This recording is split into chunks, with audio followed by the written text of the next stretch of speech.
Welcome back, everyone. This is Mo Al Sumidai with the Clinical Trial Vanguard at DPHARM, and I have with me here Patrick McNamara, Mhm. uh, who's the Chief Commercial Officer at Yunu. Pleasure to have you here, Patrick. Yeah, thanks for having me. Appreciate it. Yeah. So, um, Patrick, most imaging platforms markets, to sponsors or CROs. Yunu took a different route. You solve the workflow pain. And from a site level first, and I know you guys have a heavy focus on doing like real research. You guys have a lot of data on this. What would you say was the most strategic inflection point where that sort of bottom up approach from the study sites began winning over some of those sponsors? Yeah. The the number one inflection point for us has been when those sites that we run all the trials across their site at started to publish and co-publish their findings before and after UNU adoption. So the error rates before UNU adoption at a large comprehensive cancer center can be anywhere from 25 to 50% of all imaging assessments have an error. And after UNU adoption, those error rates go down to under 2%. And that really has unlocked then the pharma conversation where they realize what's possible if they were to take that solution that sites are using and enjoying, expand that across all their sites in the trial. Mhm. And you've said that sites were sort of losing faith in imaging tech before UNU. Uh, what were the unspoken cultural or behavioral drivers behind that skepticism? And how did UNU shift it? Because, in pharma companies, there's always a lot of skepticism, even more so at study sites, right? So perhaps you can elaborate more on what was done to overcome that skepticism. Yeah. So I mean, we really, really feel for sites. Sites are our customers. The core answer is no connectivity. Research is a highly dynamic environment with different stakeholders for sponsors, CRO. In our world, it's radiologists, it's study staff. And the only thing the sites have been given for the last 30 years are point solutions or doc in the box solutions with no connectivity to the actual workflow and needs of a life cycle of a clinical trial. So what we've done is put in a workflow platform in Yunu that allows all the stakeholders to work seamlessly in one platform to query the data, to look at their data, to move the data quickly, and then to ultimately have the holy grail of imaging data, which is real-time access to your source imaging data. And that has been kind of rebuilt that trust bridge across the sites and sponsor relationships. Mhm. So a lot of platforms promise data cleanliness, but few actually are built for it. Um, what's a recent example of a client pushing the limits of traceability? And what surprised you in how Unit performed under pressure? Sure. Good question. The you knew why we're really maniacal about that representing quality. The most comprehensive answer I can give you is that we had a very large comprehensive cancer center have the FDA come in for a week and do a full audit of every trial at their center and look at every time point that you knew had processed and had zero findings across an entire 5-day work week.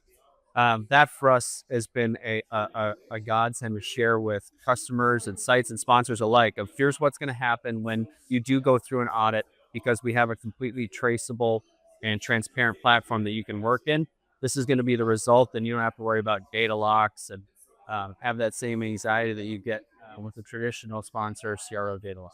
And anxiety is always associated with audits. And I can't emphasize this enough.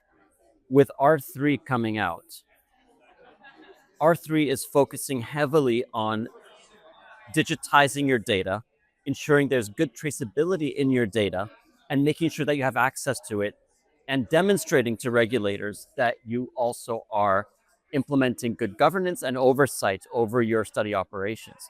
And the way things currently are, with imaging especially, that's really not the case. Absolutely. Imaging has been a black box. The long-standing evolution of imaging has been purely in the clinic and on the care side. There's been almost no evolution in imaging on the clinical research side. And R3 is a great example of that evolution also meeting a solution in the market, which is Yunu. We're completely audit ready. We're completely traceable.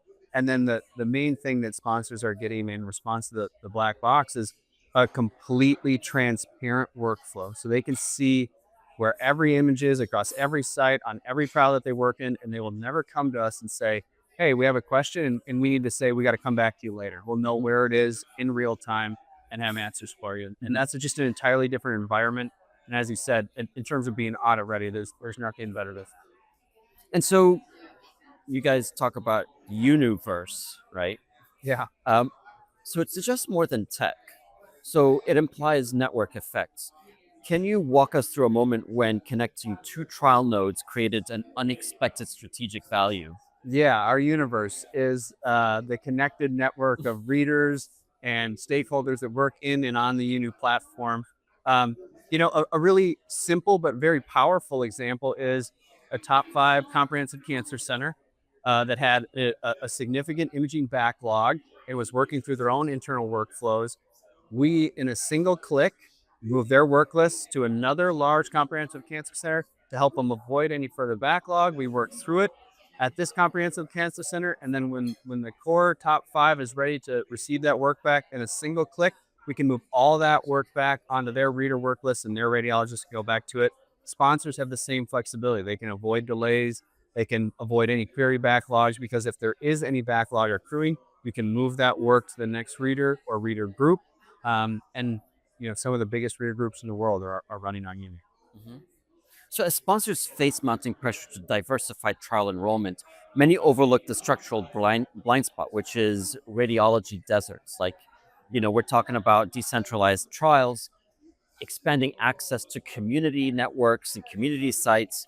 How are you helping them bridge the gap between diversity and intent, uh, the intent to incorporate diversity in your studies and imaging infrastructure, the reality of imaging infrastructure? Right. Yeah. Access to quality and technology, regardless of geography, is core. So the same product that runs at Ivy League institutions and our Unu platform runs at community clinics and small little research hospitals in the Dominican Republic and the Caribbean. Everybody is working on the same platform, and what's core to our platform is that connectivity with expertise in other institutions and the support of the highest tech imaging offering you can get anywhere in the market. So a high Mhm. tech offering with high expertise is delivered regardless of your community externally. And that hopefully is delivering a better quality experience for those that might not have the access to the same level of quality and expertise. Because I run community clinics, and a lot of the reliance on some of these imaging involves working with imaging centers. Yeah. There are specific imaging centers that do this. Yep. And so being able to access technology like this allows the PI to oversee what's going on, and for there to be enough workflows for the PI to then sign off on the imaging that's coming out of those centers as well. Exactly, and then, you're no longer putting, CD-ROMs in FedEx folders and sending them off, and, manual Imagine. transposition of data, which introduces more error. Mainly, it introduces more labor, and it's a burden on the site, so that the site staff absorbs that burden because everything that's been delivered to them for the last 30 years is a point solution, and this is a much more end-to-end seamless imaging solution. Yeah. And I remember like there was an oncology study I was working on, and we were trying to enroll patients. It was a very short window for getting those patients in. And the biggest problem and the biggest challenge we were facing is getting those CD-ROMs from the other sites, Yeah. getting the patient to sign the HIPAA release form, and then having the other site mail those CDs to us. But by the time we got the CD, the patient disqualified. Yeah. And so it's really heartbreaking because when you tell the patient, hey, you pre-qualify for this study, but then later realize, oh, because the hospital was too slow, I'm no longer qualified. It's devastating to them. It's completely devastating, and so that's a great example of a patient that you actually have at your site that was ready to enroll. That happens all the time. We can make that problem go away. What's even more devastating is that we assume we're going to disqualify 10% of enrolled patients due to imaging ineligibility later. So that's the current status quo of imaging core lab business and central review, is that we'll just assume that those patients, very commonly cancer patients, very commonly on their last chance of therapy, are just going to be disqualified. And we find that to be unethical to the extreme at Yunu. Hmm. Unethical for the patient, unethical for the study, Yeah. and really, unfortunate that it impacts data quality because you can have trial delays, you can have a blow up in your trial budget, and the patients don't get the therapy sooner. Yeah, Hmm. absolutely. So, what has been your most sobering leadership moment? Like when a decision around a product positioning or partnership didn't land as expected, and how did that reshape your approach? Sure. So I've been in clinical research for the last 20 years. I've seen a lot. I am still uh, very surprised by how many patches and short term fixes and people have been used to kind of bridge this gap of sponsors not being in possession of their source imaging data. So we have this huge chasm in clinical research where the imaging is done at the site. The sponsor needs that imaging to perform uh, baseline or inclusion, and they're unable to actually trace any of the results that they're using to enroll those patients back to the source imaging data. And there are a million little people and patches and fixes in the middle that all contribute to this error rate, confusion, workflows, time, resource delays. And I mean, we're in 2025, almost 2026 now. Why are sponsors still hesitant to use technology like this? Well, we're pretty new for pharma. So for sites, we're 12 years old, known product. We run at 25% of all NCI designated comprehensive cancer centers.